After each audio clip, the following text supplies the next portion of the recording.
तर विधानसभेचे विरोधी पक्षनेते पद आता ठाकरे गट कोकणामध्ये कुणाला देणार हाही प्रश्न आहे, पाहूयात।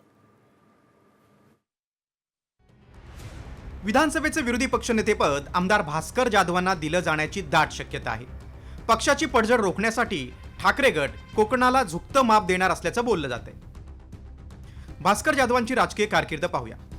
1992 मध्ये रत्नागिरी जिल्हा परिषदेचे सदस्य, 1995 आणि 1999 चिपळूणमधून विधानसभेवर निवड, 2009 मध्ये रामदास कदमांचा पराभव करत पुन्हा ते आमदार झाले। काँग्रेस राष्ट्रवादीच्या सरकारमध्ये मंत्री झाले। विरोधी पक्षनेतेपदासाठी उद्या ठाकरे गट अध्यक्षांना पत्र देणार आहे। हे पद आम्हालाच मिळालं पाहिजे असा दावा संजय राऊतांनी केलाय। आम्ही निवडणुका वेगळ्या लढलो आणि एकत्र आलो असं नाही, तेव्हा आम्ही एकत्र आहोत।